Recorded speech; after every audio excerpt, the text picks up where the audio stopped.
কথায় আছে, অতি ছোট হয়েও না ছাগলে মুড়ে খাবে, অতি বড় হয়েও না ঝড়ে ভেঙে ফেলবে। কথাটা যুক্তি আছে। যুক্তিটা হচ্ছে, এই দেশে কেউ খায় কেউ খায় না, দিলে খায় না চেয়ে পায় না। এমন একটা দেশ, এমন একটা সমাজ। আমরা যে যাই যেখানেই মানে নিজের ঠিকানা স্থায়ী করি, সেখানে আমরা মনে করি যে আমরা এই দেশের অমুক কিছু। বিষয় হচ্ছে যে কত হলদার বাবু গেল, কত মাহাজন বাবু গেল, কত কিছু এলো গেল, তার মাঝখানে যেমন দেশ তেমনই রয়ে গেল।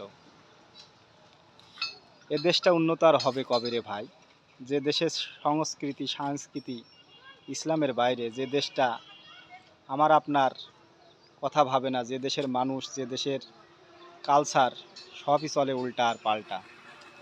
তাই বলবো, নিজের মতো করে চলুন, দেখবেন আপনার জীবন আপনার মতো হয়ে সুন্দর হয়ে যাবে। বেশি ছাড় দেওয়া যাবে না, বেশি ছাড় দিলেই আপনি সমস্যায় পড়ে যাবেন। তাই যেখানে যেমন সেখানে সেমন করে টাইট দিবেন, এতে দেখবেন যে আপনার অনুকূলে বাইরে কোনো কিছু যাবে না। থ্যাংক ইউ, ভালো থাকবেন। ভিডিওটা ভালো লাগলে অবশ্যই চ্যানেলটি সাবস্ক্রাইব করবেন, বেল বাটনটি অন করে দেবেন।